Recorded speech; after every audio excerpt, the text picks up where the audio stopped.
اهلا يا جماعه، عاملين ايه؟ بقالنا كتير ما اتكلمناش. الحقيقه النهارده انا جاي اتكلم عن فيلم وان باتل افتر انذر بتاع بول توماس اندرسون. يعني على عكس افلام كتير من الافلام اللي نزلت السنه دي انا شفتها يعني. الفيلم ده اكتر فيلم منهم انا حسيت ان بعد ما خلصت لا انا طالع انا عايز اتكلم عن الفيلم ده، انا عندي كلام عايز اقوله عنه يعني. فيلم بصراحة تحفة فنية يعني. باختصار يعني بول توماس أندرسون عمل أفلام كتير، مش كتير قوي بس عمل أفلام كتير، وهو من المخرجين المميزين يعني. ويمكن أنا شفت من الأفلام دي طبعا ماجنوليا، There Will Be Blood طبعا، حتى آخر أفلام لوكراش بيتزا أنا شفته. لكن أقدر أقول مستريح جدا ده افضل، ممكن يكون افضل فيلم لبول توماس اندرسون، حتى ممكن يكون افضل من دير ويل بي بلاد. طبعا فنيا دير ويل بي بلاد هيفضل في حته تانية. بس الفيلم ده يتفوق عليه ان هو غير انه فيلم فني، بس فيلم ممتع يعني. فيلم في قصه انت عارف تستمتع بيها، عكس افلام بول توماس اندرسون وفانتوم ثريد والحاجات اللي هي عباره عن كلمتين بيتعملوا فيلم تمسكهم تفضل تمط فيهم. حتى دير ويل بي بلاد نفسه كده، بس طبعا دير ويل بي بلاد فيه عناصر تانية مخليه بالحجم ده. فخلونا يعني نخش في فيلمنا. طبعا فيلم بيحكي قصه نقدر نقول عليها ثوريه، عباره عن جماعه من الثوريين المسلحين في امريكا ضد افكار معينه بتطبق من قبل اليمين او النظام الديمقراطي او ايا كان. هو فيلم تحسه معمول في وقته اصلا يعني. اصلا الفيلم بيبدا بمشهد معين ليه علاقه بالهجره الغير شرعيه او الهجره عموما ما بين المكسيك وامريكا، جاي في وقت اصلا امريكا عايزه تعمل فيه جدار ما بينها وبين المكسيك. فيلم اصلا بينتقد حاجات كتير هي لسه بتحصل لحد يومنا هذا، على الرغم ان الاحداث الاوليه اللي الفيلم كان بيدور فيها المفروض ان هي قديمه. فالمهم ان الجماعه بتاعتنا دي فردين منها بيحصل ما بينهم علاقه وزواج، ويعني بينجبوا طفل او طفله، وبعد كده بيصبحوا متراضين. ده القصه باختصار جدا. طبعا القصه فيها حاجات كتير اعمق من كده، بس طبعا انا ما شفتش التريلر اصلا فما اعرفش ايه اللي محروق وايه اللي مش محروق في التريلر، بس ما علينا، القصه دي كفايه. والفيلم زي ما قلت بقى بيتعرض للسياسات الامريكيه الديمقراطيه اللي بيتم انتقادها بشكل او باخر في الفيلم ده.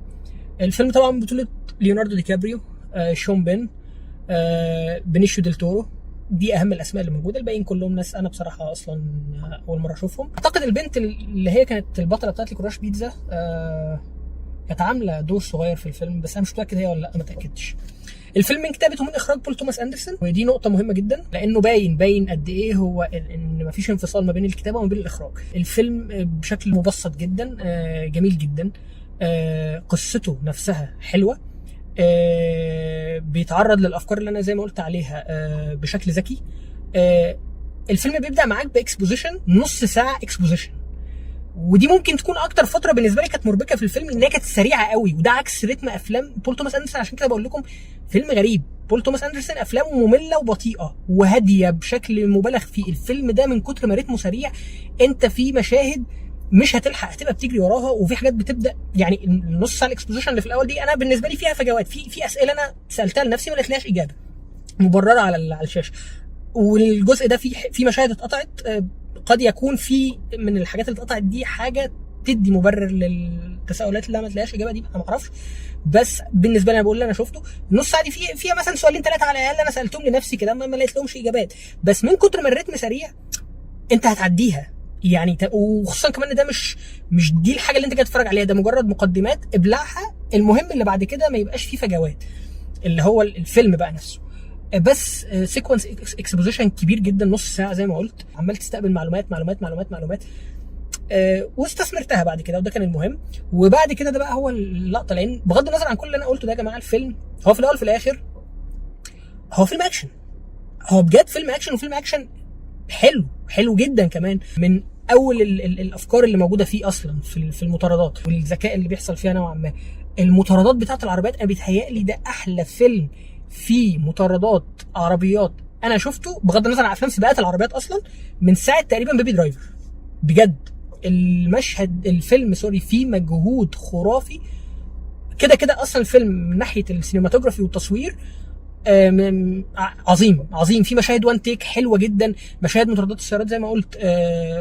عموما الحاجات اللي اتعملت في توب جان وفي اف 1 فتحت الباب لحاجات كتير جدا، بس متنفذه بشكل. انا كان دايما عندي مشكله مع مطاردات السيارات في الافلام، حتى الافلام الاكشن وحتى الافلام اللي معموله فيها حلو، لانها دايما بالنسبه لي عباره عن مشاهد قطات محطوطه، انت مش فاهم العربيه دي ماشيه فين ومين اللي بيجري ورا مين ومين خبط مين. افلام قليله قوي اللي نجحت ان هي تعمل ده منهم. الفيلم اكشن زي ما قلت درجه اولى يعني. ونهايته جميله، نهايته ما فيهاش بالنسبه لي مشكله، حلوه. الفيلم طويل بالمناسبه، 3 ساعات الا تلت، ده الزمن الرسمي بتاعه. مش هتحس باغلبهم بجد. الفيلم تحديدا السيكونس الاخير في نصه الاول احلى حاجه انا ممكن اكون شفتها السنه دي بجانب اف 1. يعني جنب اف 1 دي احلى حاجه انا ممكن اكون شفتها السنه دي، السيكونس. وسيكونس طويل برضو، يعني يمكن ربع ساعه تلت ساعه، عظيم. في مشاهد وان تيك وبيجري وفي كوميديا وفي اكشن والموضوع ده بقى ياخدنا لحته الاداء التمثيلي. ليوناردو دي كابريو عبقري. انا في بس حاجه الاول حابب اوضحها في موضوع الاداء التمثيلي، وهي مدى الذكاء في التوظيف لعناصر الفيلم. لان احنا فيلمنا هو قد يبدو من بره ان هو بطوله ليوناردو دي كابريو، بس الحقيقه ان القصه من انواع القصص اللي بتتحمل كذا بطل. يعني السيكونس الاولاني بتاع الاكسبوزيشن اللي انا قلت عليه ليه بطل، السيكونس اللي باقي لحد او الجزء اللي باقي لحد نهايه نص الفيلم الاولاني ليه بطل تاني.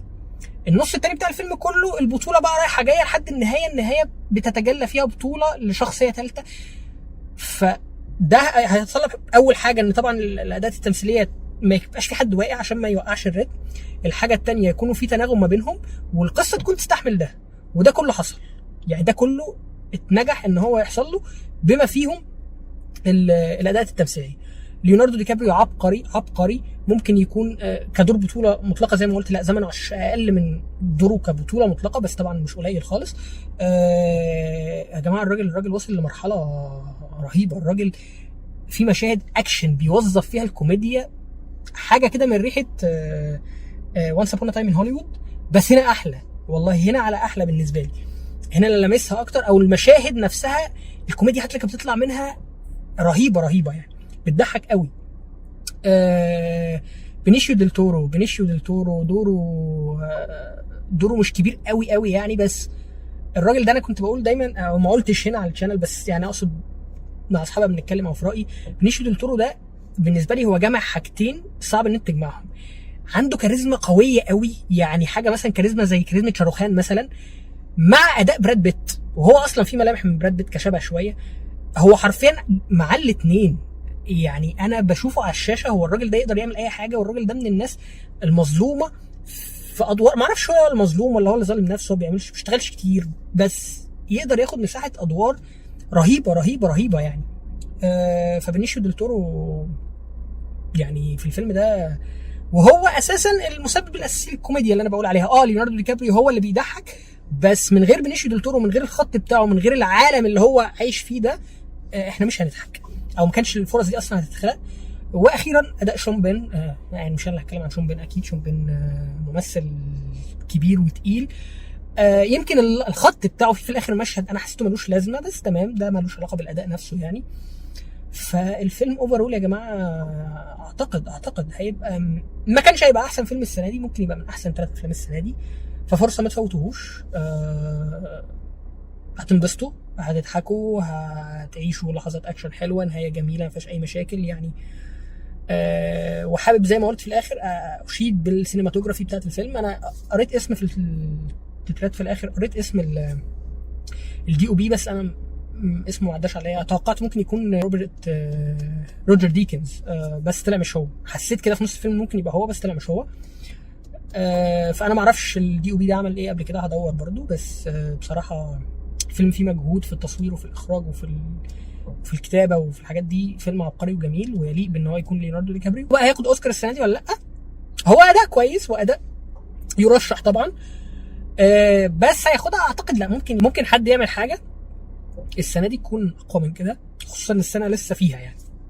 وبس ده كان كل عندي الفيلم وان باتل افتر انذر. مستني رايكم لو حد شافه.